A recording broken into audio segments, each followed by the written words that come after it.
What's up, everyone, and welcome to the 90s First Show, where we talk about 90s media and the things that we love.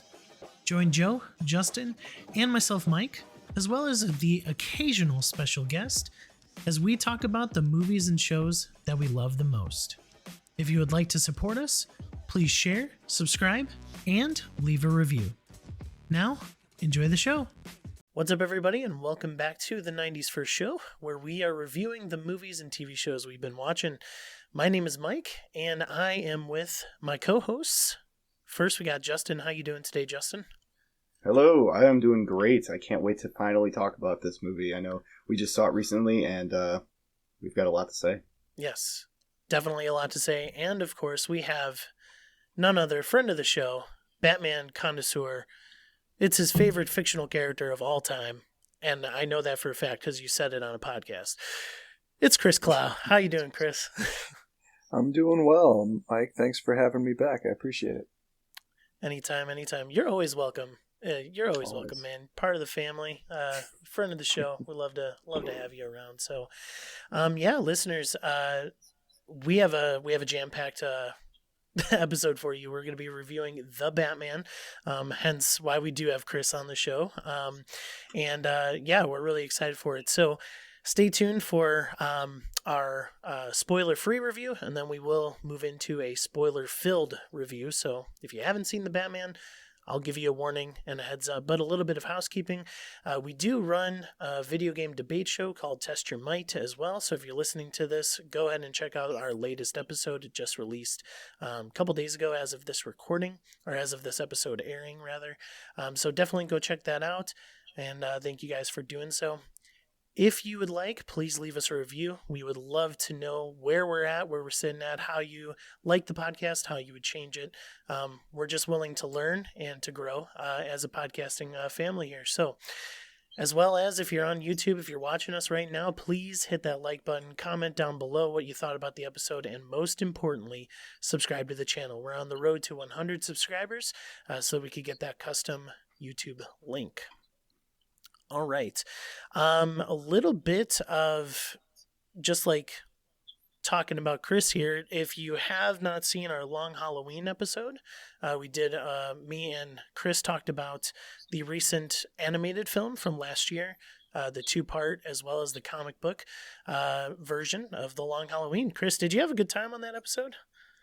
Oh yeah, I had a great time. It's always good to talk about Batman, especially in the context of one of his most celebrated stories. So, I had a great time. I hope you did. Good. Oh, I love talking to you about comics. I'm like a sponge when you talk. I just take it all in. But anyway, Chris, let us know what you've been up to here before we get into the Batman. Where can people find you?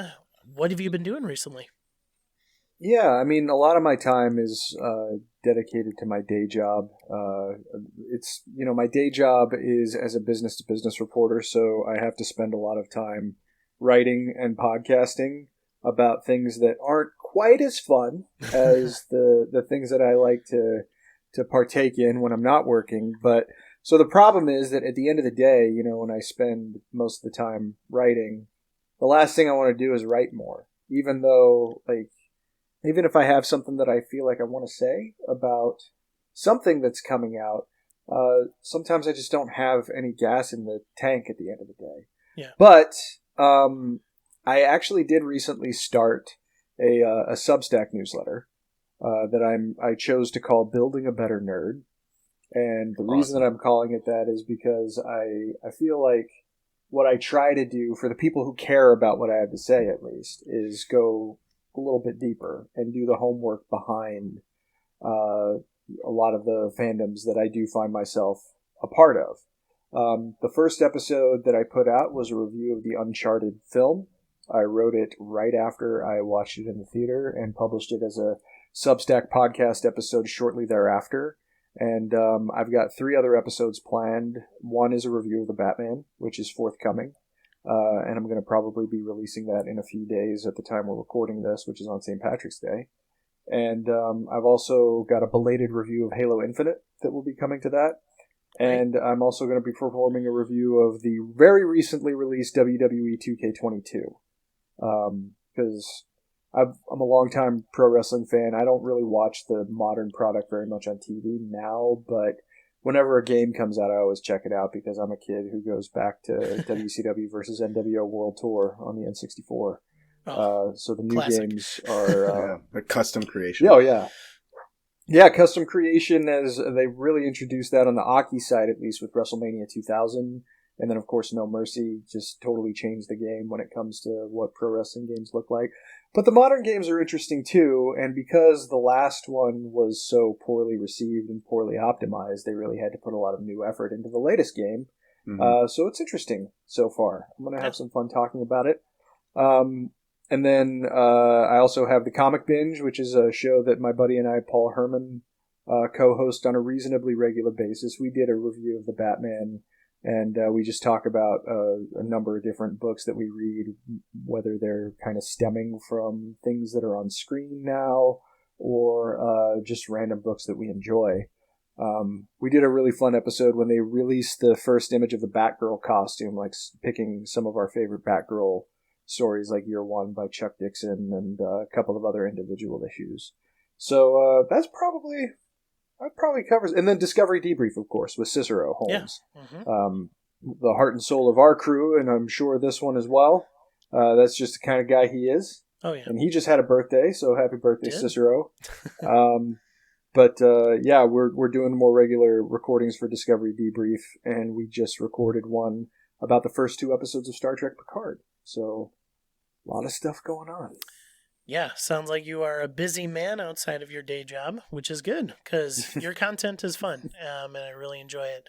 I appreciate that, Mike. Yeah, Thanks. of course. I went on a binge of listening to your Comics on Consoles podcast, so yeah. Something I need to get back to. Good stuff. We're actually kind of planning on maybe bringing that back for the Comic Binge. And since that's a video based show, it might look a little bit different, but the idea behind it is going to be the same. It's just a matter of picking the right game. There's a lot to talk about, and there's a lot of recent games to talk about with on the comic side. So just got to find the right partner, as Cap said one time. And listeners, feel free to check out all those links down below. I'll have his Twitter handle and everything, Chris Clow on Twitter. So all of those links will be in the description, as well as Chris. Again, he was in our long Halloween episode, so I'll have that tagged down below, as well as in a card here on our YouTube channel. So, well, let's get into it, guys. The Batman. I'm so stoked to talk about this film, man. I've been thinking nothing about it since me and Justin saw it a couple days before here. So, the Batman here, it is rated PG-13 for strong, violent, and disturbing content, drug content, strong language, and some suggested material. This was, let's see here, was released on March 4th. Box office so far has a gross worldwide income of above $500 million. And its opening weekend was $134 million. So, yeah, has done a pretty significant job. Chris, what do you think, like, as far as, like, box office numbers to... what type of film we're dealing with here? Like, is that pretty good there? Yeah, especially in the post-pandemic world that we live in. I mean, a lot of, I think it's really second only in the post-pandemic world to Spider-Man No Way Home, which is pretty good company to be in, I think. Mm-hmm. I think Spider-Man was a higher performer, but there was also a little bit of additional doubt, I think, cast on Batman because the last cinematic version was very polarizing. So the fact that there seems to be such an appetite for this, I mean, you look at, I think the biggest indicator in just looking at the box office is the drop between weeks 1 and 2. Like if you can stay around 50% of your week 1 draw, then you're in pretty good shape. And it looks like that's what Batman pulled. Yeah. In comparison to like Batman v Superman Dawn of Justice, that was an 82% drop week to week. So, you couple the critical reception that it seems to be getting among professional critics with the word of mouth that I know I've been hearing at the comic shop and among my circle of friends, and just what people have been saying in general, along with the amount of money that it's continuing to pull in, seems like they've got a hit on their hands. It's doing good, doing good. And so Matt Reeves is our director. Robert Pattinson as Bruce Wayne, Batman. Zoe Kravitz as Selena Kyle. Jeffrey Wright as James Gordon. You have Colin Farrell as Oswald Cobblepot, which is quite interesting. We'll get to that in a little bit. Paul Dano as the Riddler. John Turturro as Carmine Falcone. You have Andy Serkis as Alfred. And a little bit so on and so forth. So that is our cast. And so let's get into our spoiler-free review. We're going to go Justin's way first. You haven't talked a lot here. So Justin, spoiler-free review. What did you think of The Batman? You know, going in, I knew that it was going to be a longer film. And it was, I've always liked Robert Pattinson, even from back in the day when he was just the Twilight guy. But he does a good job acting, and I think he plays a great portrayal of both characters in this film as an earlier Batman. And I feel like even if Batman wasn't part of this film, as a crime drama, it did a fantastic job to keep you interested all the way through like almost the 3 hours. It did a great job keeping you glued to the screen regardless of how long it was. And it did a fairly good job implicating Batman into a new setting that was kind of done before, but also reinvented for modern times. And I think it did a great job, honestly. Phenomenal film, in my opinion. Chris, I'm going to have you go last here because I want to jump in with my thoughts. So me and Justin saw this in the Madison area, and it's about an hour and a half from where I live. And so throughout my whole drive home, I was honestly contemplating whether or not this movie usurped The Dark Knight as my favorite Batman live-action film, as the best Batman live-action film. And The Dark Knight, I mean, it's one of the best films, or one of the best superhero movies of all time, one of the best crime dramas of all time. Yeah, I mean, you have Heath Ledger's Joker, you have Christian Bale's Batman. He's coming into his own as that character as well. And I just love that movie so much. And so really contemplating what place this movie holds. Is it my number one or is it my number two as far as Batman goes? And honestly, I want to rewatch it, but I really think that it takes that top spot for me. I love early Batman. Chris, you and I have talked about this before on the Long Halloween episode. I love when Batman's, just fighting like regular crime bosses and stuff like that. It's just makes for great storytelling. And it kind of gives you a different feel versus him fighting his rogues gallery, like the Joker and the Riddler in this case, in this movie. And so not only that, but Long Halloween being one of my favorite stories. I mean, this movie starts on Halloween. Like there's obvious connections and an obvious through line. And The Long Halloween was probably more than likely an obvious inspiration for Matt Reeves and everybody behind this film. So with that being said, I think it was such a good movie. I think the tone, the music, the score, the Batman score, like when he's just on the screen and you just get those deep, dramatic, just piano, deep piano tones.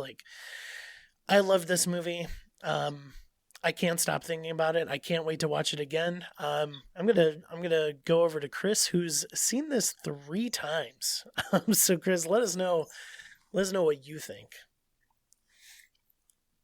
Well, I mean, my journey to the release date of the Batman was a little complex, only because, when the first trailer came out with Fandom in 2020, it was a great trailer, and the fact that it was mashing up Batman with my favorite band seemed like a good omen. But at the same time, too, what I was worried about, having such an emotional investment in the character and his history, was that it seemed to go out of its way, and a lot of the marketing materials up to release seemed to go out of their way to emphasize the kind of the brutality aspect of Batman. The fact that he is, more skilled than any regular human being at dispatching his enemies. That's a very common thread, and it's really something that I think we get by now. Like every time you see a Batman story, you understand that he doesn't have very many people who can stand toe-to-toe against him in terms of like physical hand-to-hand combat, certainly, but even if you've got like a baseball bat or a gun, then you probably still have a handicap. He doesn't need to rely on that stuff. He'll break your nose just as quick as look at you, as we saw in this movie. But, so going into it, I was just basically a little concerned because honestly, one of the things that I think is very key to understanding who Batman is and why he does the things that he does is the fact that in the source material and virtually every celebrated Batman story that exists from comics, at least since like the 1970s, which is a while, he has a very solemn rule against taking life. That's the thing that separates him and makes him heroic, because if he doesn't have that rule, then what's really the difference between he and Frank Castle? It's such a core fundamental component of who he is, and really no first appearance of any cinematic Batman, save for Adam West, I think, has kept that intact. Michael Keaton, Val Kilmer, even one time, George Clooney, Christian Bale, of course, and Ben Affleck certainly. They've all killed their enemies to one degree or another. So I was worried that this was just going to be another. Okay, so they've got this fight going. How many people is he going to kill? How many bones is he going to break? What are all the really dark moments that are going to make us, sit in awe of just how much of a bad guy he is, And what I now know and love about this movie is that there's a whole side of it that was completely absent from any pre-release marketing materials. Really the heart of who Batman is and who, frankly, he's supposed to be was very much intact in this movie in a way that I wasn't expecting. I wasn't expecting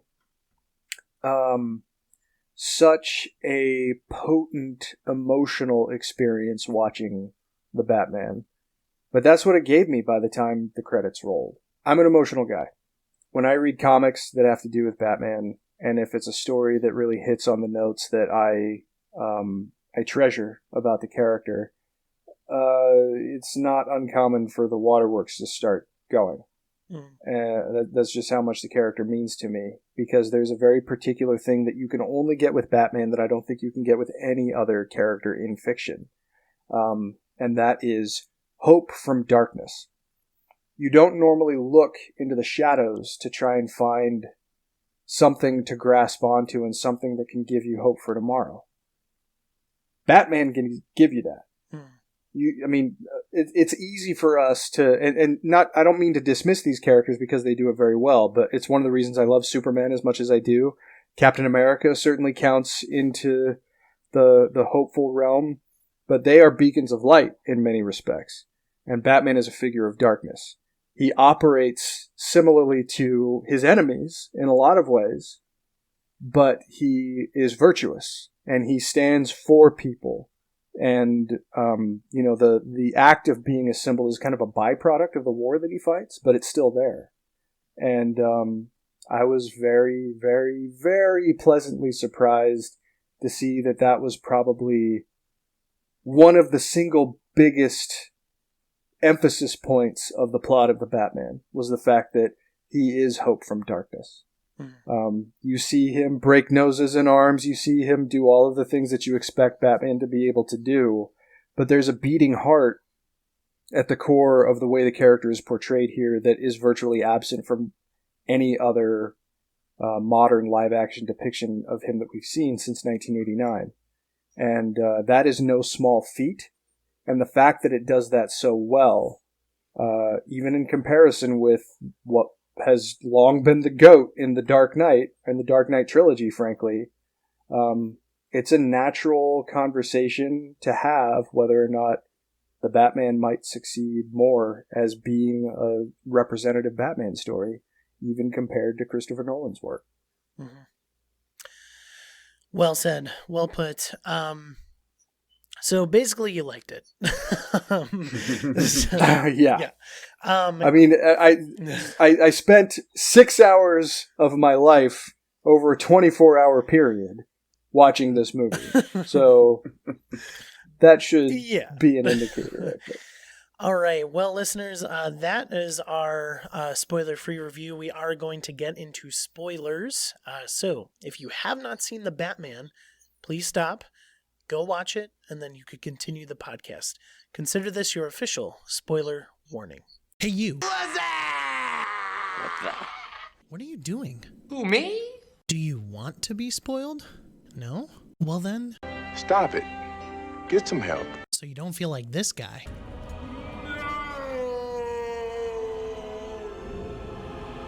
Instead, let it be a surprise. Oh, I like surprises. So go watch the thing before you move on in the podcast, okay? Alrighty then. All right, well, that was your spoiler warning. So if you have not seen The Batman, this is your final chance. Get out of here, go see it, and then continue the podcast. So, all right, gentlemen, we're going to go straight through just a synopsis here. So, starts off on Halloween.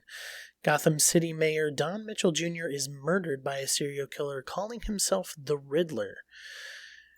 Did you guys like the introduction of the Riddler? Justin, we'll go your way first. Do you like the start? So, as soon as I learned that the Riddler was going to be in the film, I immediately was thinking of Jim Carrey, unfortunately. But I do like how they had a masked Riddler like this, kind of like with a gas mask look, and you could understand what he's saying. That's good. I really like that. I understood what he was saying. You know, that's a big plus from, Bane, from the Dark Knight Rises. I enjoyed the fact that he was gruesome with his kills. It almost seemed like a straight up mob movie that he was just taking people and duct taping them and stuff. I thought it was really good. I thought it was it really put the bar down that it was showing this film is going to be a lot more adult than previous ones, and I liked that a lot. It was a lot more dark. Chris, thoughts on the introduction of Riddler? Well, it was certainly different. It was difficult to really kind of peg it down to any specific instance from the books. Honestly, the biggest impression that I got about him, at least in the early going, was more just like stuff that didn't really have anything to do with comics. Like the Zodiac Killer, for instance, I know is kind of a stated inspiration. And he just also seemed, especially in those first few minutes, like someone who would need to work himself up in order to kill somebody, like, yeah. And then he comes and strikes the guy. Like, that was probably his first instance of severely harming someone like that, just because, and I mean, I know I'm getting a little bit ahead here, but he would say that his strength is up here, right? And that's a common trait of the Riddler. But yeah, the fact that he gets his hands dirty already kind of sets him apart from the more conventional Riddler, I guess you would say. And he certainly does leave an impression. And like that when the mayor walks out of frame and then you just see that he's standing there. That was such a quite good shot. a moment. And that's probably scarier than Eddie Nashton has ever been in his entire existence. Yeah, it was actually insane. I loved that view, like just that he just popped out. It was just, it was awesome. So, All right. Billionaire Bruce Wayne, who has operated for 2 years as the vigilante Batman, investigates alongside the Gotham City Police Department. And Lieutenant James Gordon discovers that the Riddler left a message for Batman, but Commissioner Pete Savage berates him for allowing a vigilante to enter the crime scene, and he forces the Batman to leave. So, like, first and foremost, like, it's just pretty interesting that you kind of have this relationship between the GCPD already, and specifically Lieutenant James Gordon. Like, what did you think of, like, them starting 2 years in, of them, 2 years of the Batman existing, and then kind of the relationship that he had with James Gordon already? Chris? It makes sense considering what they want the movie to be. Starting in year 2, at least if you compare to the trajectory of Batman's career that we know from the books, year 2 is really the last time before he starts bringing more specific vigilante partners aboard. And I don't know if that's going to happen in this film series or not. I kind of hope it does. I would love to see a reverent take on Dick Grayson show up in these movies for once. But year 2 makes a lot of sense, and it makes even more sense when you consider the stories that we've seen from Batman on film in the past, getting the exposition out of the way, and because we know what his origin story is, we know that he had to go through something of an ordeal to establish trust from Jim Gordon. So why revisit that stuff? It kind of makes me think of the mistake that they made in rebooting Spider-Man in 2012 by hitting all of the familiar beats with his origin story. It's like, we knew all that stuff. Did you have to start there? Or you really wanted to just chart a different path, even though it didn't really end up being that? But they avoided those pitfalls because everybody knows Batman's story in the beginning. Batman Begins especially just broadcasts it to the rest of the world. So why revisit that? With this new take on the character. So I found it refreshing not to go over the beats that we already know very well. As a comic book fan, a lot of the stuff is familiar to me, but you haven't actually seen it depicted in this way before. Like the fact that he is the world's greatest detective. That made a little bit of an impression in the Dark Knight trilogy, but they didn't focus on it. This movie takes it to a whole other level, and that's really one of the things that helps to make this version of Batman feel potentially more truthful than other ones that we've seen. And just to piggyback off that thought, like, I love the Batman animated series. And like in the animated series, you have more of a detective type Batman versus just this like brooding force. And yeah, obviously he's practically a ninja. He could hold his own in a fight, even in the animated series, but at the end of the day, he is the world's greatest detective. And that is what elevates this movie so much for me, is that they really hone in on that, and it shines bright in an utterly aesthetically dark film. Like lighting. I'm talking literally. It's dark.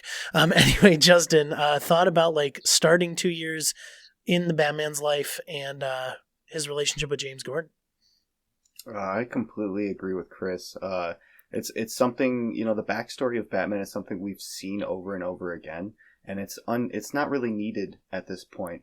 And I feel like the way they did it throughout this film as a little hint here and there of what we already know, but kind of like referencing back to it, to the night of the death, and I really enjoyed that. So it didn't take up a big chunk of the film, and we jumped right into Batman as what we know him as. And I feel like that was a great way to get us immersed immediately into the character we love, and just skipping that whole 30-minute backstory flashback or black and white scene that we've seen over and over again with the pearls falling.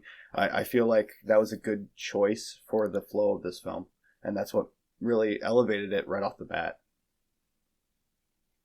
Yeah, couldn't have said it better myself. Well, yeah, that Pete Savage guy who didn't like James Gordon bringing in the Batman, well, he's dead now. And the Riddler leaves another message for the Batman. And Batman and Gordon discover that the Riddler left a thumb drive in Mitchell's car containing images of Mitchell with a woman, Annika, at the Iceberg Lounge, a nightclub operated by mobster Carmine Falcone's lieutenant, Penguin. Okay, so couple of things here. That thumb drive sequence where Batman is finding this car, like, again, as Chris said, it kind of harkens back to what Batman is known best for, and that he is the world's greatest detective, and he finds the specific car with the specific thumb drive. Chris, how did you like this kind of scene here? Oh, I loved it. I mean, this is the thing that you hope to see, because really the detective component of Batman's character is one of the things that helps him to operate at such a high level. He doesn't have a lot of other extra normal faculties to rely on. Well, his brain is his most potent weapon, really. Mm-hmm. So the fact that the movie is really pushing that forward is really refreshing, and it's really that helps to emphasize the truthfulness that Matt Reeves certainly has for Batman and that he understands for Batman. As for the scene itself, I mean, it was just it helped to set up Riddler's brutality a little bit better. And because in the initial scene where they come upon the mayor's body and that thumb is missing, well, where the heck is the thumb at? And then, of course, it's on a thumb drive. And the thing that I also appreciated about it was that Riddler is known, especially in the modern time, for having a really kind of sick and sardonic sense of humor. And they were able to get that across without him even being in the room. And I thought that was a great way to emphasize exactly who we're dealing with here this time. So all smiles from me, even if I winced a little bit at seeing the severed thumb. I'd like to pop in here as well. For the cinematography aspect of it, right here is where we really start to see what Gotham looks like in this movie.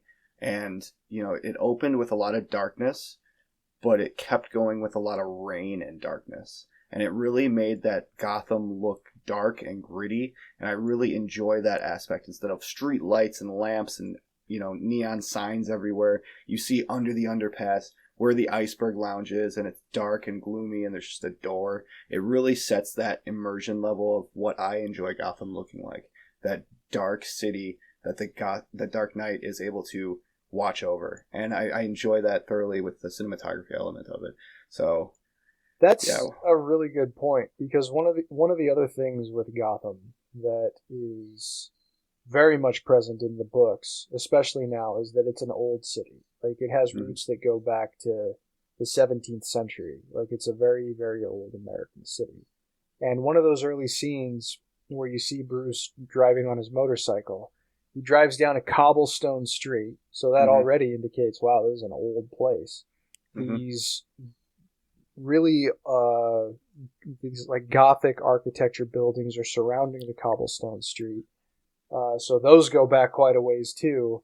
But those same buildings have these LCD giant screens just like plastered onto them, almost like gaudy implants. That it's like an old city that's being forced to be a modern city. And that's Gotham. I mean, the Gothic architecture of the books, it was probably most heavily emphasized on film in Tim Burton's original movie. But especially more recently, it's just kind of become a modern American city in more recent depictions, like in Zack Snyder's films and in Christopher Nolan's films. So seeing like a hybrid approach where it has roots that go back centuries, but it's still a place where modern people live and work and conduct themselves. That was a really cool way to display Gotham and an extremely unique one in comparison with a lot of the other locales that we see, not just in superhero films, but just films in general. Mm-hmm. Yeah, and another thing that goes back to the aesthetic of the animated series as well. Like it's dark. It was drawn on black paper. I mean, so like it just fits. And I love, again, agree with all you guys are saying, and love the start to this movie for sure. So yeah, the Penguin. I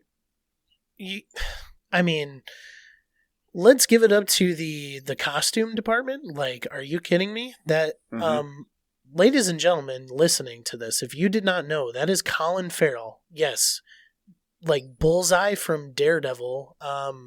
Like, what's another one of his movies? I can't think right now. But still, the Penguin, that is Colin Farrell, and thick like New York, New Jersey accent or whatever. Like, it's just, yeah, like, he does a really good job. Like, Justin, Penguin, talk to me. Man, it reminded me of The Godfather so much. That mafia boss kind of look, the way he talked, how his stature was, and how he treated others. He seemed like he was a big hoss, and I really like that portrayal. He's not comical. He's legitimately a terrifying, powerful character, and that was the perfect portrayal of Penguin for me. Chris, Penguin, Colin Farrell? Yeah. How'd you like it? I mean, the fact that he is a gangster is also like straight out of the modern age of books. The Penguin in this film is probably a little bit more plain spoken than we're used to seeing the Penguin portrayed. But, he's a conniving, brutal, and not even physically, just mentally ugly man. You know, he's kind of you could argue the physical too. I think the makeup does a pretty good job of emphasizing his proportions in that way. But, he is really supposed to emphasize some of the worst of the worst when it comes to certainly the organized crime element in Gotham. Penguin is technically a supervillain, but he hasn't really operated as a supervillain for probably about 25 or 30 years in the comics. He is the more conventional semblance of organized crime. I mean, one of the things that we talked about in our long Halloween discussion was that Gotham was transitioning away from being owned by the mob to being owned by the freaks in terms of supervillains. And the Penguin in current times is kind of the last vestige of... He's got like both of his fins in both of those worlds, basically. And so seeing the sort of humble beginnings of him as the right-hand man of Falcone, and when we transition to a point where it becomes clear that Penguin realizes that a lot of new horizons are open to him, it felt very truthful to the vicious guy that I know as well as I do. So you just put in Farrell's performance with that. No. You feel gross after hearing him talk. You know, you feel like you need to take a shower. And I loved, like, even as much as I love Colin Farrell's performance, I love how Pattinson reacts to him, because he's very much disgusted by his very existence. And that's exactly how you expect Batman to react to the Penguin. Yeah. Yeah. 100%. And don't worry, we will get to talking about Robert Pattinson, because I'm planning on that at the end. So we're gonna talk to him about him in spades. All right. So Batman questions the Penguin, who pleads ignorance, but notices that Selina Kyle, who is actually Annika's roommate and girlfriend, works there as a waitress. After Annika disappears, Batman sends Selina back to the Iceberg Lounge to search for answers. Introduction of Selina Kyle, Zoe Kravitz. Again, I think this is just such a spot-on casting. Again, like the cast in this is, I believe it's A tier. It is S tier. It is of the upper class. So, Chris, do you like this Selina Kyle introduction right off the gate, right off the bat? There we go. Yes, very, very much so. Right off the bat. or right off the cat. Yeah, this Selena Kyle is similarly to the Penguin, just exceedingly familiar. She was really kind of characterized as a child of the harder edge of Gotham's street level lifestyle, really with Year One. That was the first story that kind of positioned her that way. And this movie doesn't go quite as far as that one did, but it's close. And you see that she very much operates by her own code. Not as strong a moral code as Batman's, obviously, but still a code. Like something that she operates by. She clearly has principles, and she clearly has people that she wants to look out for and protect. Mm-hmm. And that's one of the things that I think helps Batman to realize that this could potentially be an ally, but also maybe not. Like, and that's the impression you're supposed to get from Catwoman, is that she's kind of like a cat walking along a fence. You don't know which side she's going to land on. Mm-hmm. And up until a certain point in this movie, I think Kravitz's Selena Kyle absolutely gives you that impression. And you get the impression as well that this is potentially an equal for Bruce Wayne. And that's also something that is overridingly familiar to comics fans. There's only really one romantic entanglement that Batman's ever had where he's been, I guess, complemented by an equal and ever-present partner, and that's Selena Kyle. She's not quite Lois Lane to Superman, but she's pretty close. And there's a reason why that relationship has gone through as many permutations as it has, and recently why it's been emphasized as the true love of Bruce Wayne. It's not just that they're attracted to each other. There's more to it. They realize something in each other that they both have, but there's just different levels of devotion based on their environments and how they were brought up. And I think you do get that out of this movie. So, best cinematic Catwoman ever. By far. High praise from Chris Clow. Justin, did you like Catwoman here? You got a lot of cats. I did like Catwoman. I enjoyed her portrayal. Like Chris said, I piggyback on that as well. She has her own sense of morality and people she wants to protect, and she'll do whatever she can to do that. And it is really if she's going to be an ally or not. But later, we do see that coming of morality story over the big picture, and Batman helps her achieve that. And that's something that's really beneficial to this film. You see that change from the drastic measures she could have taken, and she chooses to do the opposite. Yeah. I'm just going to move through, but I 100% agree with Chris. This is the best depiction of Selena Kyle in live action. So, yeah, that is what you said, right, Chris? Yeah.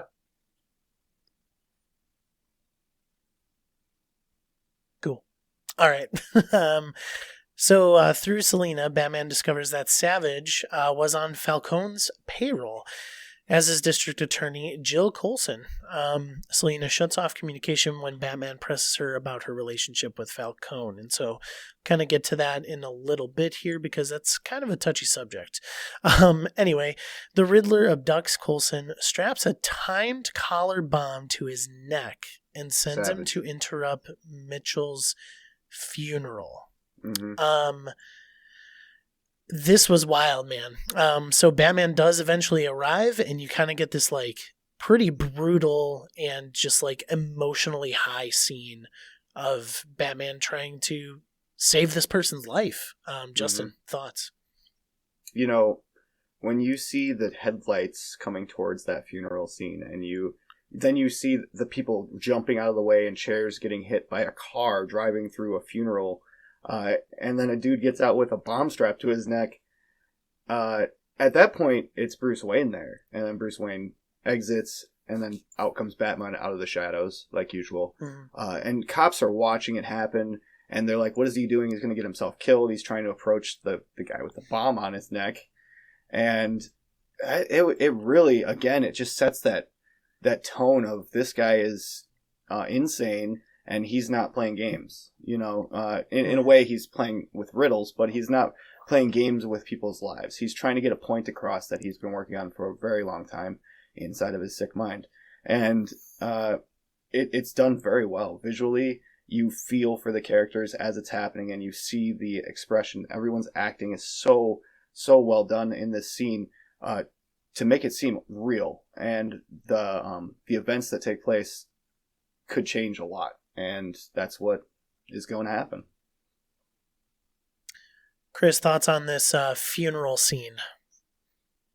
I liked it a lot, and one of the reasons why I think I liked it a lot kind of flies in the face of what I've seen in, let's say, the hardcore Batman devotee circles that I've actually seen people criticize this scene in those circles, because at the beginning of it, you see Bruce really in the public for the first time. Like, he's actually out making a public appearance. So it's one of the sort of underpinnings of the brief conversation that he has with Falcone himself. And he doesn't really know how to act out in public. And I've seen people criticize that because, particularly, Christian Bale's performance certainly emphasizes, and you absolutely see in the comics, that Bruce has a very well-developed, vapid and very just kind of loose public persona. You would expect Bruce Wayne to often show up on the front page of TMZ and just like the careless cavalier playboy is the public Bruce Wayne. This scene really helps emphasize that he hasn't developed that, and I like that. Because really, by design, that's the most superficial component of Batman's personality. That's what he wants to portray, so that people kind of doubt that that guy is Batman. That Bruce Wayne doesn't have a selfless bone in his body. That's what he wants people to think. But he's not there yet. And I liked seeing that, in the moment, and he would have done this even if the public Bruce Wayne was there too, but he sees a child in danger, he acts instantly. It's you want a superhero movie to have a hero at the center of it. And I think this scene just really emphasizes the fact that is who Bruce Wayne is.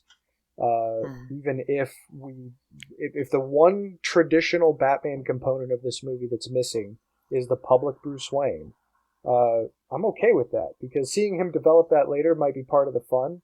Presuming it becomes a part of this Bruce Wayne, which maybe it won't, but I wasn't really missing it.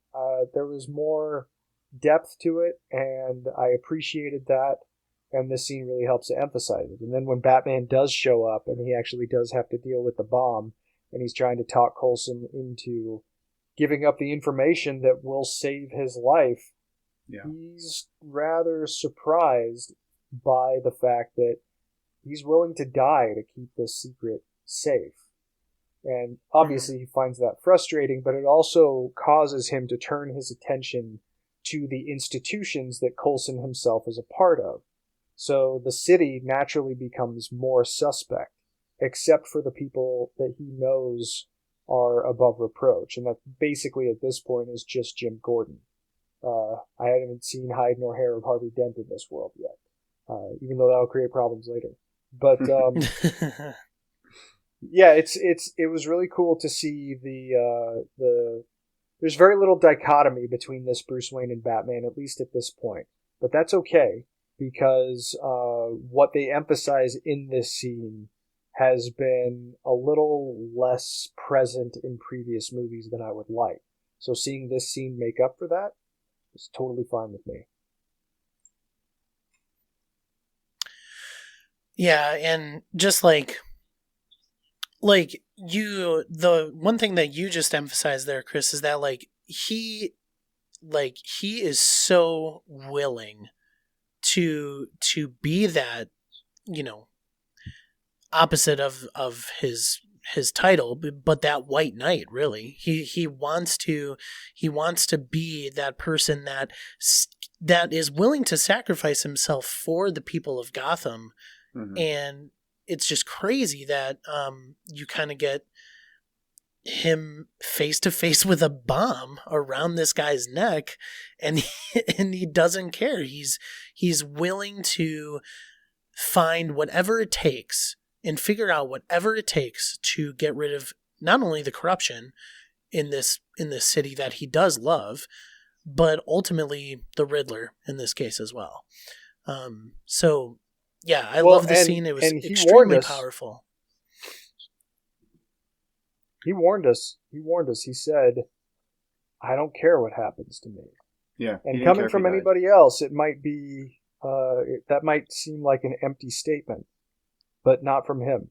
He really doesn't. Like, he just knows that, okay, well, if I die, then maybe these people aren't going to be saved, so I better live. But I'm going to try. I'm going to try really hard. Mm-hmm. I just don't care what happens to me. And that's almost like the definition of selflessness. Even if he doesn't try to emphasize that outwardly, that's what he feels. And that's kind of one of the tragedies of Bruce Wayne. Mm. Mm-hmm. All right. So Batman arrives. Riddler calls him via Coulson's phone and threatens to detonate the bomb. And Coulson needs to answer three riddles, rather. Batman does help him with the first two, but Coulson refuses to answer the third, which was the name of the informant for the GCPD and their historic drug busting of the Maroney family in operation. And he dies. Batman is caught in the blast. He is then escorted to GCPD, which is kind of odd. Just escorted to this huge cell, basically. And yeah, they are about to take off his mask, and Gordon, this is where you see Gordon's true mindset and true teeth, is that he believes in the Batman. Mm-hmm. And he's willing to stick his neck out in front of every single cop in this entire building for this man. And so he says, give me some time. And then eventually he goes past these cops and helps Batman escape here. So, Chris, Jim Gordon, was he not awesome? Honestly, Jim Gordon was one of the reasons I was really looking forward to this movie as much as I was. Because I love Jeffrey Wright. I think Jeffrey Wright's one of the best actors working today. And when I heard that he was cast as Jim Gordon, that was one of the best pieces of news I heard out of this movie. Because I just couldn't think of... It's wow, that is such perfect casting. I cannot wait to see that. And I wasn't disappointed. I love that the movie makes clear without explicitly showing you that there's an unbreakable bond here. What they went through in Batman's first year was clearly such a trial that the trust between them, you just don't even need to speak about it. It's just there. It's a constant presence. And that level of trust obviously persists through Batman's career, of course, but there was something that was just really refreshing in terms of seeing a partnership that was so strong that it didn't need to be questioned by either of the participants in it. And it's probably best emphasized in this scene where Gordon helps him escape from his own comrades. Gordon understands that the police department in Gotham City is compromised. If the mayor's compromised and if the commissioner's compromised, then anybody in that room could have been too. And he's not in as much of a leadership position as he, I assume, will be later on to make that much of a difference in terms of changing the very makeup of the police department. So until that happens, Batman is his key ally. And I really like seeing how well they emphasized how strong that partnership is. And Jeffrey Wright's performance is just nigh on perfect. Gary Oldman was great as Gordon. I don't want to take anything away from that. He was one of the better parts of that entire trilogy as far as I'm concerned, but this might usurp him. I'm not totally sure. I think we need at least one more movie before I can definitively say that, at least in terms of my own thoughts, but he is great Gordon. Oh, yeah. 100%. Justin, Jim Gordon. Yeah, I again agree completely. I feel like he doesn't know the extent of how much the city is corrupt, but he does have that inkling that the mayor is, and there's definitely some people in the police force that are. So he's starting to get that feeling that he may even be surrounded by people that are corrupt, and Batman is his white knight, no pun intended. I feel like Batman is trying to solve and fix the city, and Gordon sees that, and this is the start of a blossoming relationship. I feel like the next film will really hit on, and you'll start to see why they trust each other so much. And also, you don't know this at this point, but Gordon is one of the few that isn't corrupt and didn't make bad decisions. So Batman can definitely trust this person towards the end of this film. And I feel like that's a huge, huge point that's going to come back in the next film. Yeah.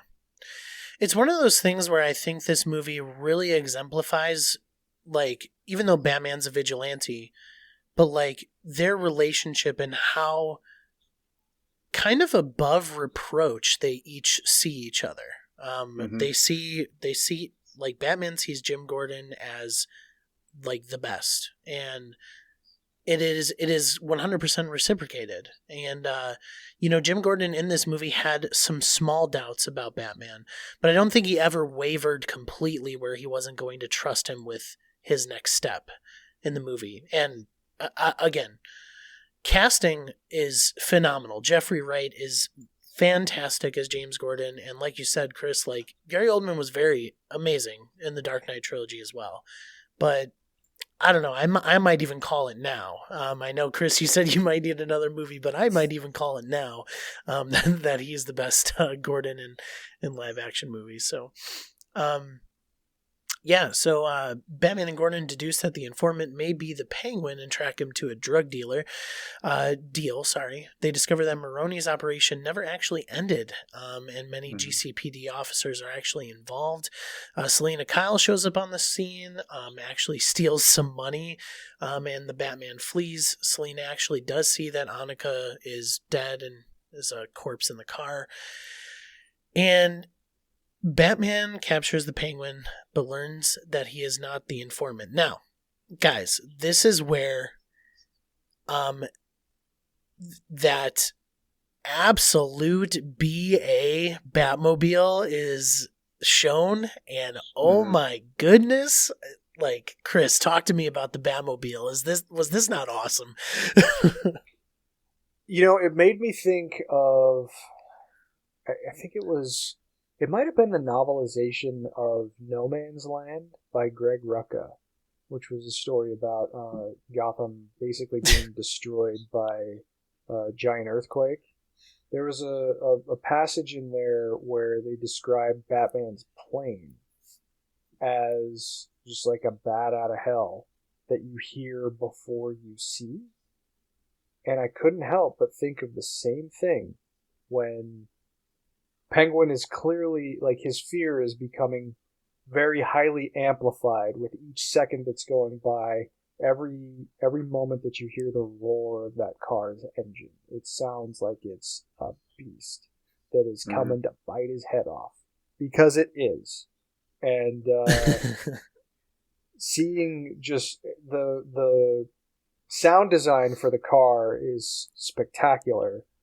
The whole movie sound design is amazing. Well, sure, yeah, but I think that they tried to give special attention to the car because it's a big moment. It's the reveal of that as a key component of his arsenal, and it immediately precedes one of the single best action sequences I've seen in at least a decade.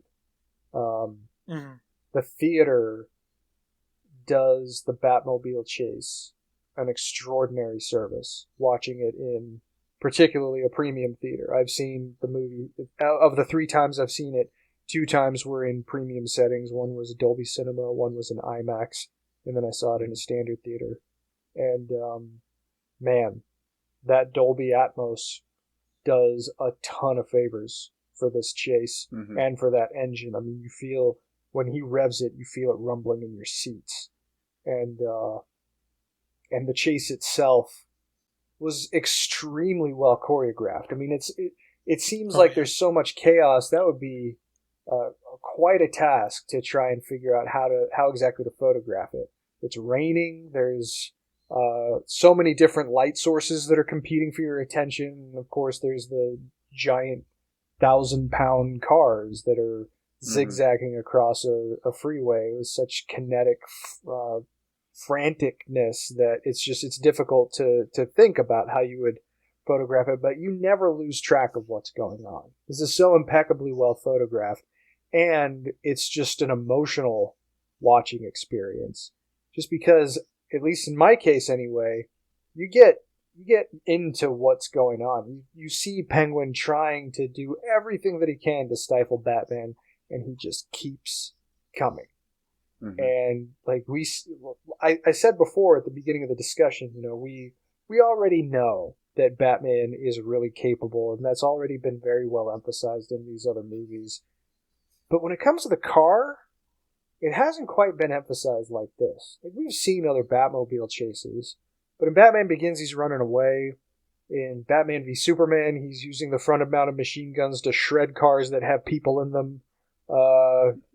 This is him pursuing a suspect with such vigor and such relentlessness that it's hard not to feel how capable Batman is in an entirely new way, especially for people who may not be familiar with the books. So I can't say enough about the Batmobile chase. I thought that it was spectacular. Probably stole the show, if not for maybe the end of the movie, for me. Justin, Batmobile. We saw this movie 3 days ago? Yeah. And my fingers are still healing from my almost biting my nails off, because I was on the edge of my seat before this scene, and then once this car chase vigilant scene happened, my fingernails were gone. I enjoyed how well it was shot. From the side views of the car, and you see the revving of the turning and the water spitting off the wheels, and the sound of that initial revving when you just see the front end of the car and you just hear it. That amount of furiosity, that just the fear it strikes into Penguin to get in his car and go. Just the revving alone shows how much stance Batman has and how much power this car is gonna prove. This was one of the small bits that was in the trailer towards the end of this chase, but it didn't seem like it spoiled anything. You saw so much more of this chase that kept you on the edge of your seat, and then you're like, okay, it's probably gonna, there's gonna be a part that's in the trailer during this car chase, but the lead up to it made it seem like it was brand new. It was awesome. The whole chase, like Chris said, I can't say enough. I love the cinematography, the amount of cars on the freeway. It's very difficult to have that choreography with all the different elements as well. And I feel like they did such a phenomenal job in that scene. So I am a sucker for old muscle cars.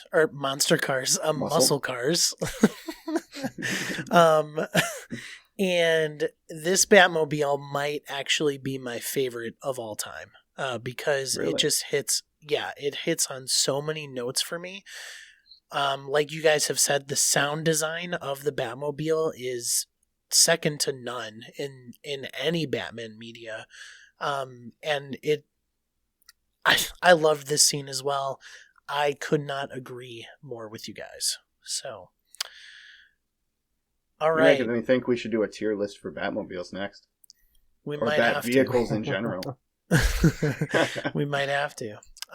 Okay, so Selina tells Batman that Falcone is her neglected father. She learns that Annika was strangled because Mitchell told her that Falcone was the informant, and resolves to kill him.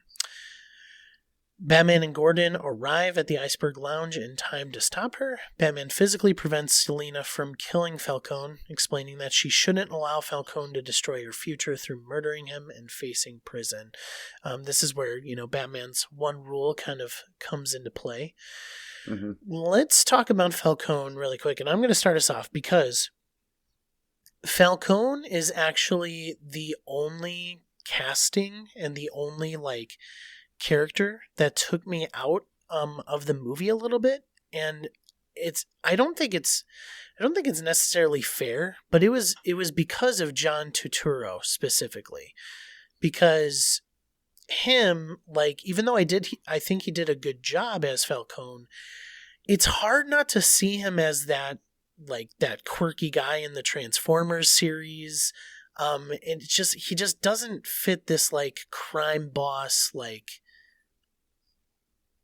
actor to me. I don't know why. That's the only thing that kind of didn't really hit me. Maybe Really? You guys potentially disagree. 100%. Okay, go ahead. Go ahead, Chris. You. I want to hear yours. Oh yeah, I mean, I'm sorry, Mike. I don't agree with that at all. One of the things that I feel like he brings to it. I mean, Turturro is such a well-practiced character actor that I've seen him in so many different things and in so many different kinds of roles that I don't really see him whenever I see him in a movie. I just see whoever he's playing.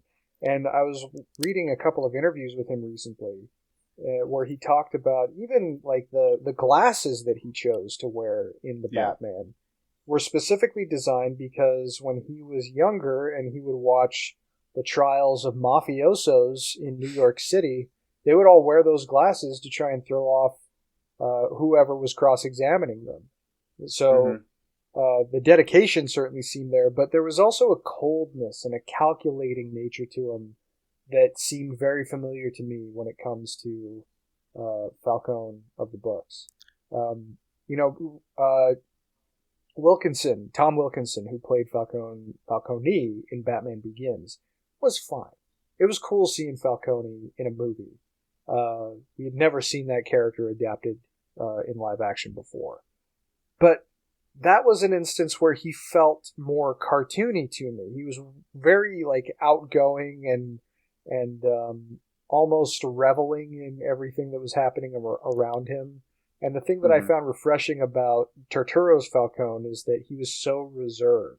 He was very matter of fact about inflicting death on people and was confident that what he was doing was the correct course in order to maintain his power. And I was also just happy to see that the scratches went on his face. That was a nice little nod to how he typically appears in the books. I thought that was fun. But no, I mean, Turturro, I understand your perspective. I mean, it's difficult, especially for a character actor who is so easily identifiable maybe with one particular movie. It's hard to see him as anything else. But I guess I've just seen him as so many different things that it was easy for me to put that aside and to let him melt into a dedication to this part that I certainly recognized as a little more representative of the guy that I know. Yeah. And to be fair to me, I'm looking through his list of movies, and honestly, I think I can say that the only things that I've really seen him in is the Transformers movies. So, that is my perspective of him. And that is also not to say that I agree with you completely. I think he played Falcone perfectly. It just kind of takes me out of the character a little bit because all I know of this actor is that Transformers character, which was not the best character. You gotta see Oh Brother, Where Art Thou? Gotta watch Oh Brother, Where Art Thou? He is spectacular in that movie. I have seen that movie. Okay. I have seen that movie actually. The Taking Big Lebowski. Pelham 1, 2, 3 was awesome as well. Yeah. Yeah. Maybe it's just how I was thinking of him. Yeah, maybe it was just how I was thinking of him. But no, I do believe he played Falcone just fine. I was just taken out of it just slightly. So, Justin, do you have anything on Falcone before we move on? I enjoyed the portrayal. Just like Chris, I thought he did a phenomenal job. I don't see him for just Transformers. Yes, he's in a lot of comical roles, but that's what makes good acting is comedians who can play serious. And I remember him specifically from like, "Oh brother, we're out thou." I remember that portrayal, and that's a lot different than the Transformers role. And I feel like when I see him on the screen, yes, he might remind me of things, but I see him for the character that he's playing, and he did a phenomenal job doing it in this film. And I agree. I'm just telling you guys my perspective. That's all. Okay, so let's get into it. Batman escorts Falcone to the police while Falcone tells Batman that he knows of all Gotham's hidden secrets and underworld dealings, that everything he knows dies with him. No sooner does Batman bring Falcone outside, and the Riddler snipes him. Yep, to the light. So, couple of through lines here. The synopsis didn't bring up the fact that Bruce figures out that Falcone, had some stuff going on with his parents, and apparently Falcone was the reason that his parents were murdered, so kind of figures that out as well. And then also the Riddler kind of has this really good plot to try to get him out to the light, both figuratively, he's literally does not come out of his safe hold in the Iceberg Lounge, but also there is literally a street light that he was kind of hinting at as well. And so Falcone dies. I also, again, we haven't talked about him too much, but I also loved Batman's, Bruce Wayne's relationship with Andy Serkis's Alfred here. I thought Serkis did a really good job. So yeah, let's see here. What was I gonna pull up? Oh yeah. I wanted to get to Alfred later. Here, hang on. Okay, let me finish this here. Sorry, guys. So unmasked as forensics accountant Edward Nashton, the Riddler is incarcerated. So they do end up catching the Riddler at this diner. And then he's incarcerated into Arkham State Hospital. Nashton says that as a neglected orphan, he was envious of the sympathy Bruce received after his parents' murder. He idolizes Batman, who inspired him to target the corrupt, and proposes a partnership, but Batman angrily rejects him. Chris, where do you see this, or how do you see this? What are your thoughts on the Riddler and his perspective of trying to team up with Batman, or thinking that he would even team up with him? One of the other things that was at least hinted at in the marketing materials before the movie came out was that Riddler had deduced who Batman was. And I can't tell you how pleased I was that didn't end up panning out. But I also like the way that it was played, because Batman initially thinks that he has worked it out.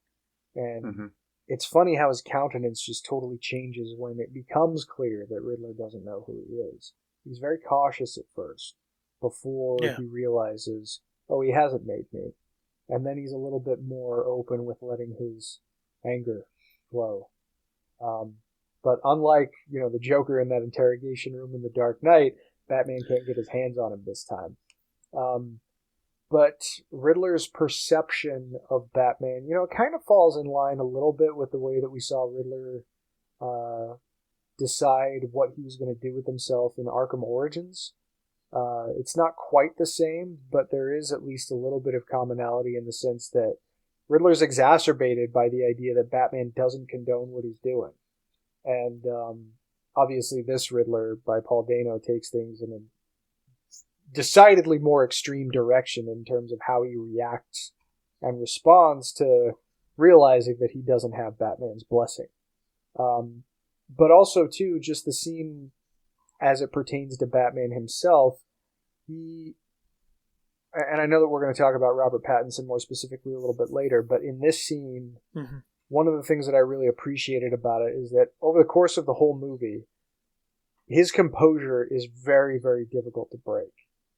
It's only when he realizes that he's going to have to step up because there's a whole other threat that he hasn't even seen in play yet that's going to put untold numbers of people in danger, that he loses his composure and he starts to freak out a little bit more. We saw it also earlier in another part that the synopsis skipped over when he realizes that Alfred's in danger. Those are really the only two times that Batman loses it, unless you count, stabbing the stimulant into his leg later, but we'll talk about that.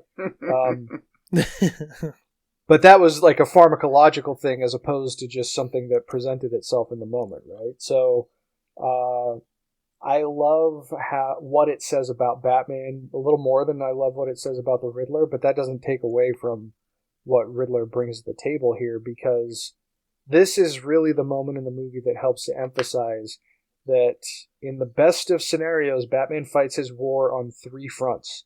He fights the corruption that's inherent in Gotham City's institutions.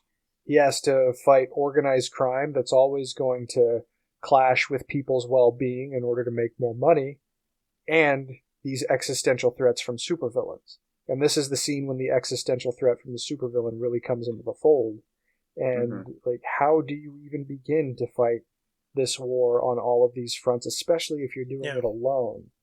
And it naturally leads to a freak out. And Riddler freaks out in a whole different way, but it's mostly just because he's reveling in the fruits of his labor. And you just get a very unstable impression from him, which is, I'm sure, by design. And it does help to show that, he's a couple tools short of a toolbox there. Justin, what are your thoughts on this Arkham scene? I agree with Chris again. He puts it so well. I think that this was good to see the Riddler master plan come to fruition, and also that this is kind of like you're watching the Riddler break, and you're watching this view of the Riddler break that's most definitely going to be portrayed in the next film.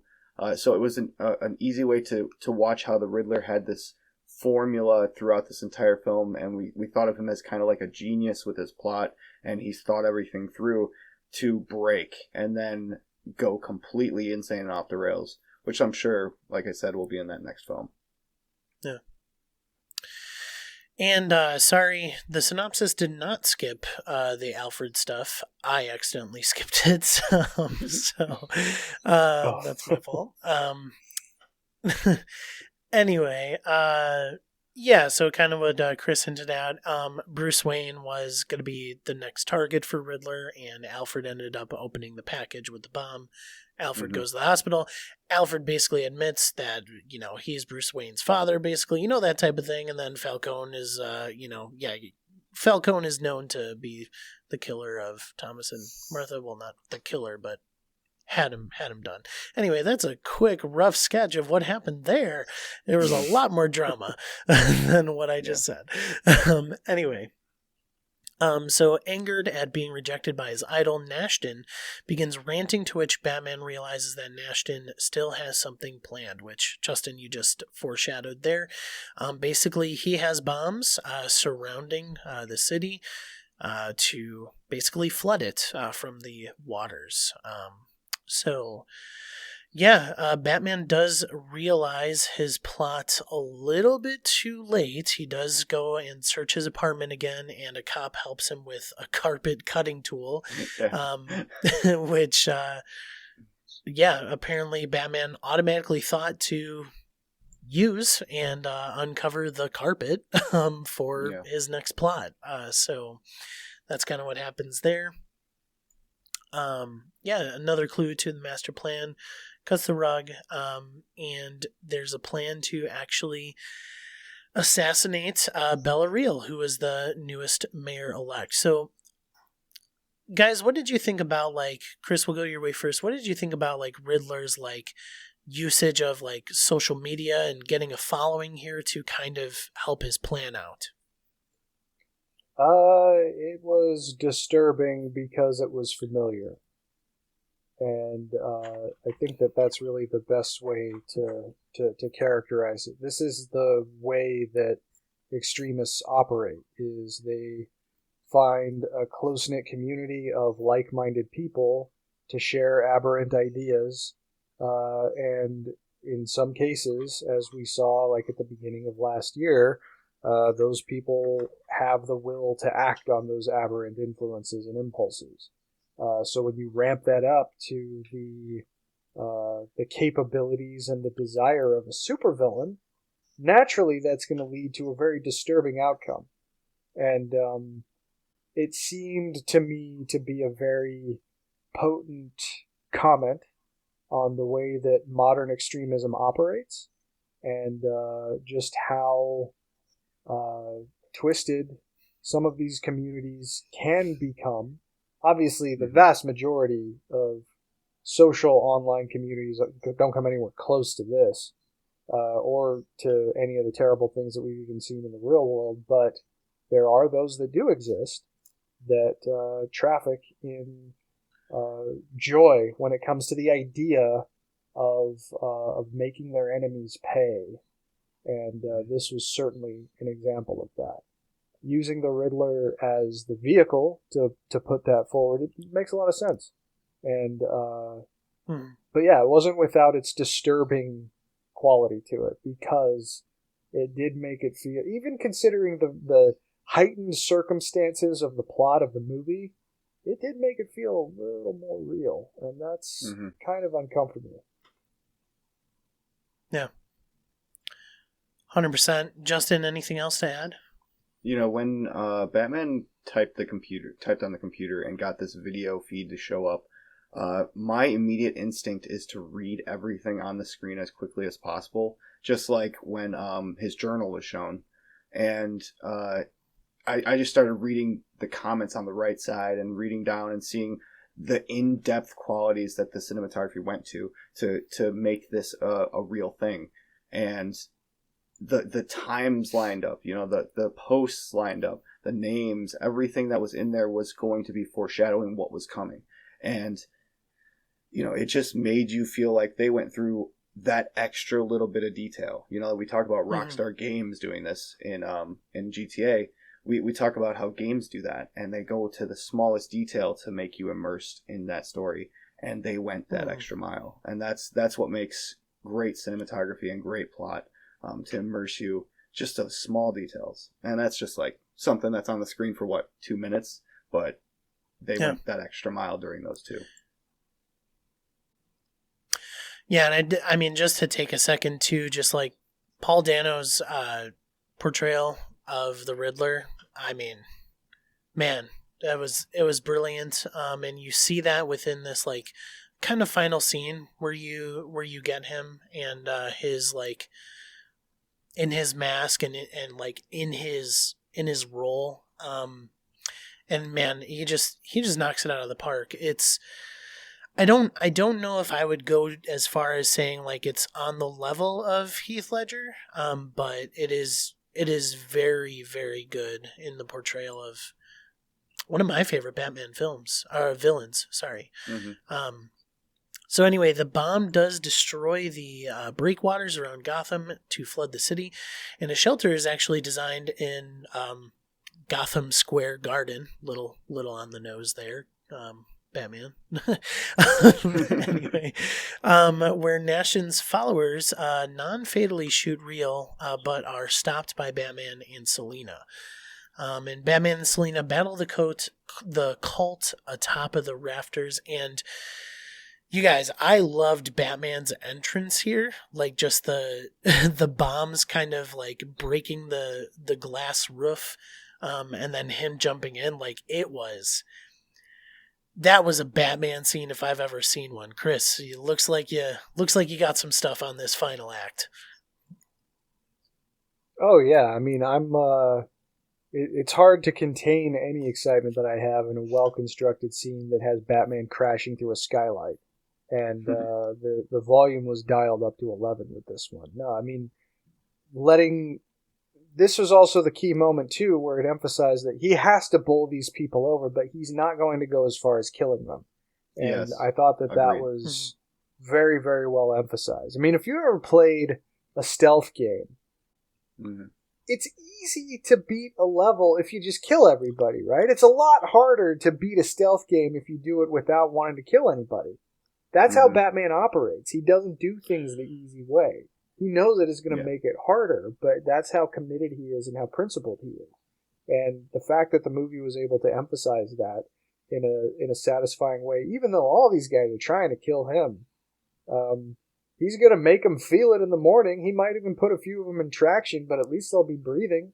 And I mean, that's the unspoken part of how much of a baller Batman is. You know, he's just so committed to keeping people alive, but that doesn't mean that he's not gonna break all your bones. You know, as long as I mean, if that's what's in front of him that he needs to get through in order to make sure that more people are protected, that's what he's going to do. But he will not go that far unless he's on drugs, I guess. But thankfully, someone was there.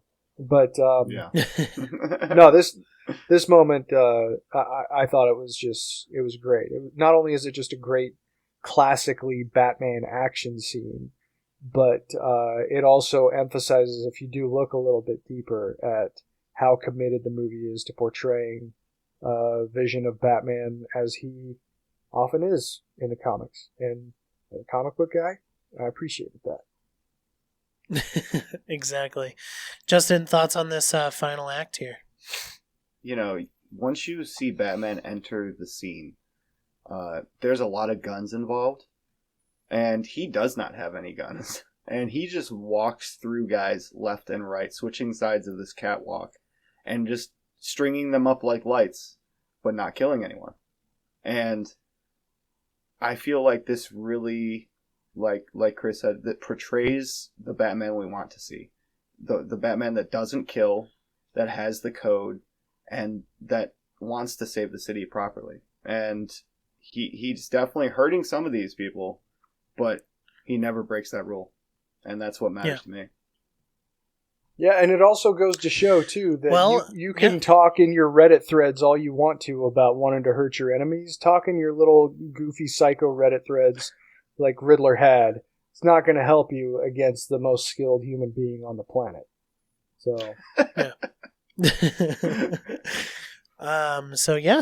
we get off Reddit, kids. You heard it here first. Anyway, Batman hears one of the people that he, as Chris said, almost killed because he was on adrenaline drugs, but James Gordon came to the rescue there. The villain says, "I'm vengeance." And so Batman, seeing that, or hearing that rather, he kind of goes back and kind of harkens back to what Chris said earlier, that Batman is not a symbol of vengeance anymore. He kind of learns that, and he's more a symbol of hope. And so actually Batman sees this power line descending towards the flooded streets that is going to electrocute everybody in the water. He leaps onto it. He severs the cord from what was giving it electricity, and he falls down into the water below, brings out a flare, and leads the people to safety onto the roof. And so Cobblepot, in the aftermath of all this, Cobblepot begins to contemplate seizing the power vacuum left in the wake of Falcone's death. I'm really, really excited to see more of Penguin in what is most assuredly going to have a sequel here. Nashton, upset that his plan failed, overhears encouraging statements from another inmate with a sinister laugh. So before we get to Batman, just our overall thoughts of Robert Pattinson as Bruce Wayne, as Batman. Chris, do you think this movie needed a Joker teaser? Do you think this movie should have had that? Do you like that? What are your thoughts on the Clown Prince here coming? Did it need it? No. Did I like it? It was fine. I mean, it did exactly what it was intending to do. It was just trying to set up the fact first of all, it makes clear that this is very much in its own world. That was not Joaquin Phoenix that was in there. It's doing its own thing, and I think that statement was helpful for clearing any potential confusion up for people. It was Barry Keoghan who played Joker in that moment, and everything that I've seen him in, I've enjoyed. I thought he was great in the Eternals. I thought he was great in the Green Knight. If he has the chance to be the Joker, I'd probably prefer to wait until at least like movie 3 before we get a Joker in this world. I think there's plenty of other Batman villains to go with in future entries, especially if someone like the Penguin is going to be a constant thorn in Batman's side, which is what it looks like the case is going to be, which is cool because he is. But no, I didn't need it. I probably would have been satisfied if we had just seen Riddler lamenting in his cell. But it was fine. The Joker is such a heavily adapted character because of his popularity that I'm in no hurry to see a new Joker story anytime soon. It sounds like Joaquin's going to get another movie of his own at some point.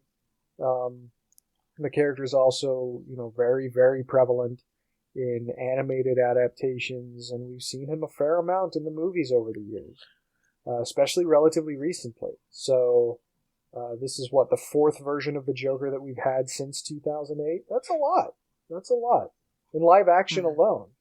So I'd be fine if we didn't see the Joker for a couple of movies after this. But what I do want to say, just before we move too far ahead, is that the scene you described where Batman realizes what he needs to be, it's like a point of maturation for him. He realizes that, being vengeance isn't enough. I need to be more. Mm-hmm. I need to be something that people might even be able to aspire to. And that moment just totally got me. Particularly the moment where the Gothamite is being medevaced off the roof of the Garden Arena, and how she was scared. She needed to hold on to him, and he was there for her because that's what he can be, and that's what he needed to. It's getting me right now. I just thought that was a beautiful emphasis of exactly what I want the best Batman stories to emphasize. Hope from darkness. That is who he is. Yeah. Justin, I'm going to jump in here because, I totally agree. I'm not, I won't say I'm done with Joker, because Joker is one of my favorite villains of all time. So I'm not going to go and say that. But I think what's brilliant about this film is that they highlighted and emphasized, I wouldn't say definitely a lesser known villain in compared to Joker, but a Riddler in a more dark and gritty version. I thought it so needed it. I loved this version of Riddler. I'm so glad they didn't just go straight into Joker. I'm with you, Chris. I hope that they skip this next movie. Don't do Joker right away. Because I think Batman has such, I think you've said this before, Chris, Batman has such a vast and wide rogues gallery that, Spider-Man kind of only is second in nature to that. And so explore a different character. Maybe it is a more known character, but still bring in somebody else, because what they did here with the Riddler, creating this version of what Batman's rogues gallery could be, I think it needs to continue in this path. So Justin, thoughts on Joker, and then we'll wrap up with our discussion on Batman himself.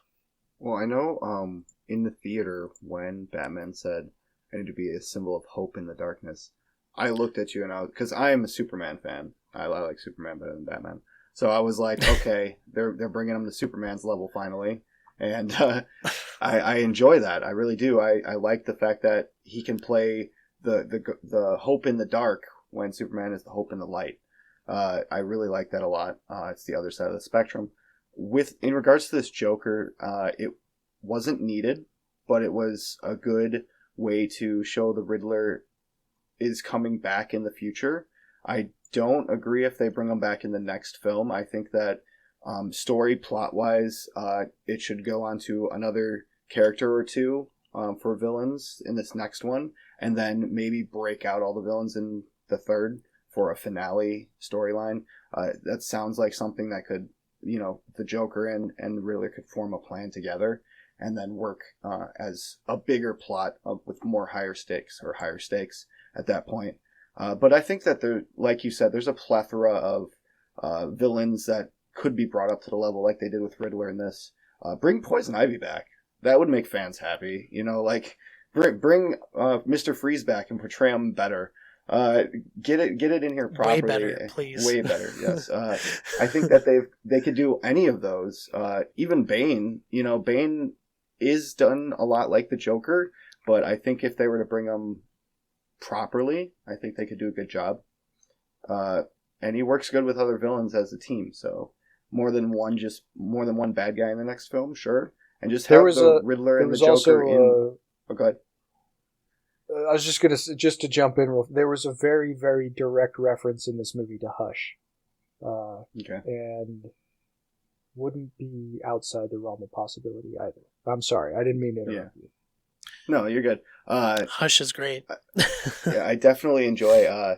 I think that to have the Riddler and the Joker formulate a plot in Arkham, and then at the end of the second film have a criminal break all the Arkham people out or something like that, to drive sales for the third film as a bigger, better, bring the Joker in. You don't need him in the next film, honestly. He doesn't need to be in the second film of a trilogy every time. I think that you can leave him out for once and come back to him in the future. You say every time, and it was only one trilogy. Hey, and it was a good one. But there's plenty, like I said, there's a plethora of other villains that they could escalate to Riddler's level and portray them properly in this already great ground foundation they have with this first film. All right. All well said.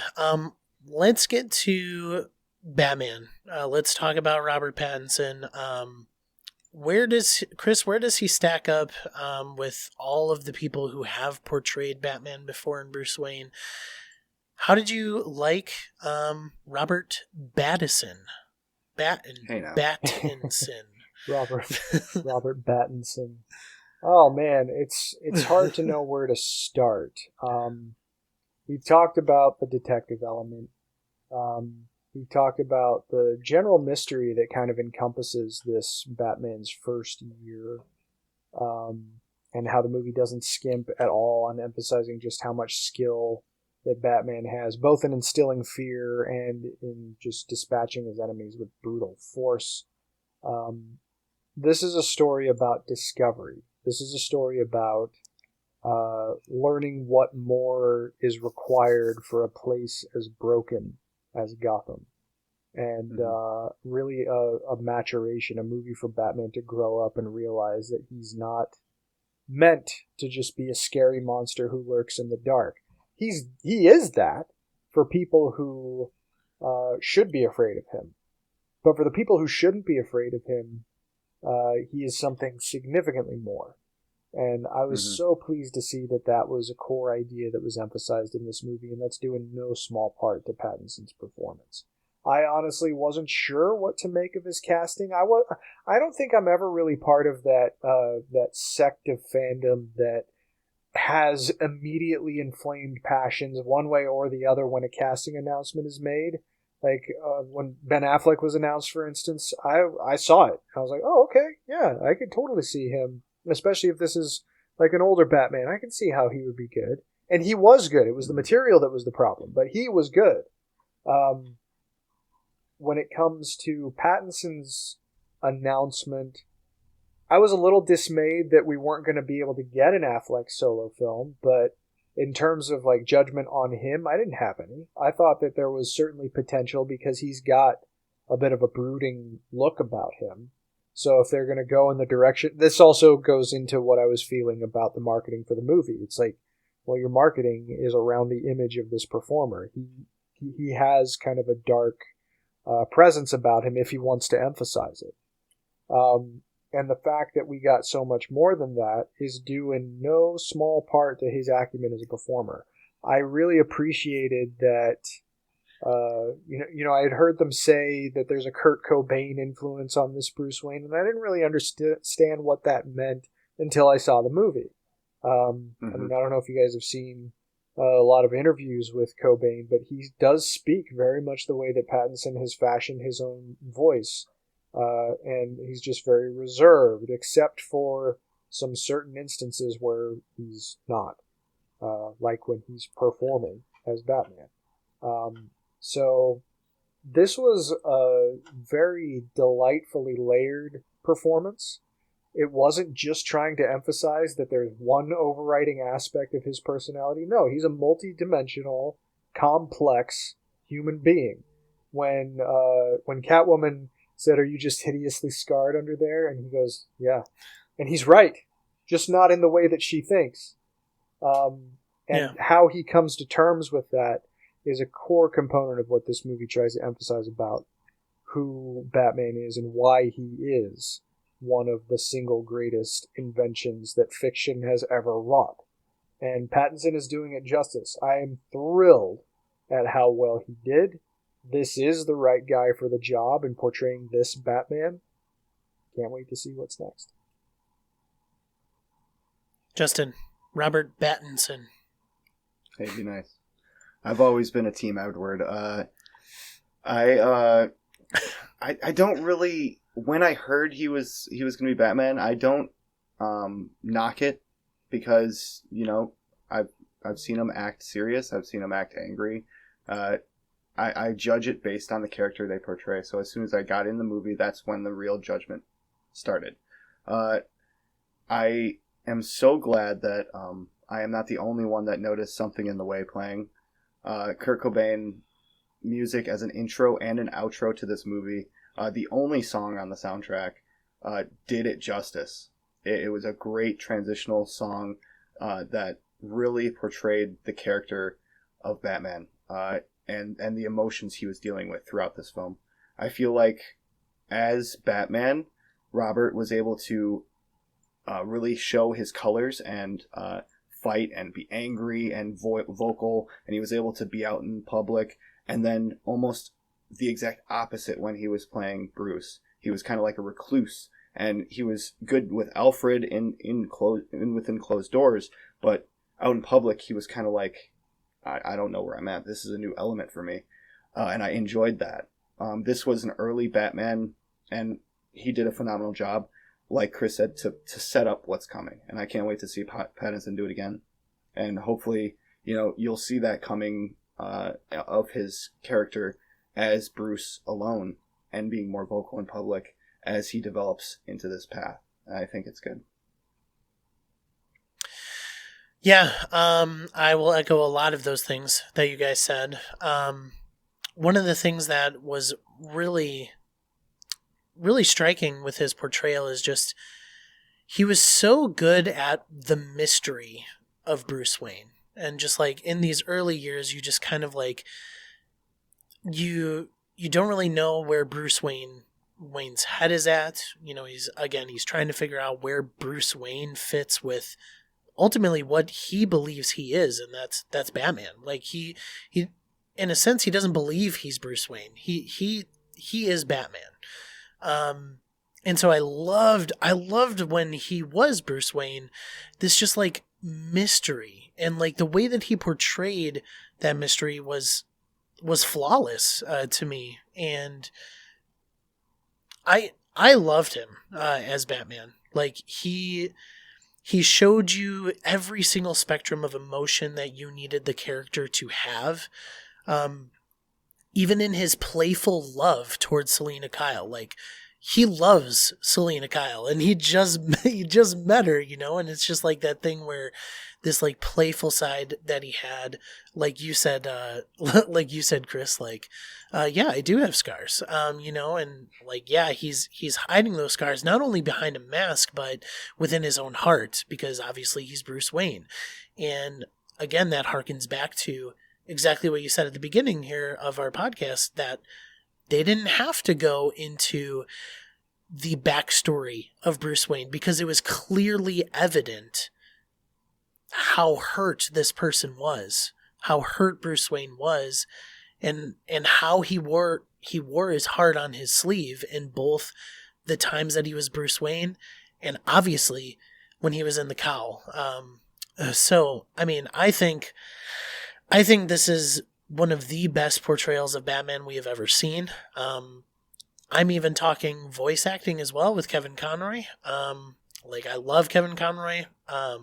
Live action, I think Robert is up there with everybody else. Like, it's so easy for Pattinson to play this role when the script and the movie and the design and the story is so good. Yeah, that's my thoughts on him. Like, he played it brilliantly, and I cannot wait to see more of it. So, yeah, it is time, guys. That was a long talk and a great one at that. But let's give our ratings. So, Chris, if you remember, we rated 5 out of 5, and you have to choose something from the movie to rate it out of. So, Chris, what is your rating of The Batman? 5 chest batarangs out of 5. Good one. 5 chest batarangs. Okay. Justin, your rating? I would give it 5 crazy cat lady, Catwoman cats out of 5. Crazy. I'm going to give it 5 penguin accents. What do you think I'm doing here? Out of 5. Easy there, sweetheart. All right. What is this? Good cop, bad crap?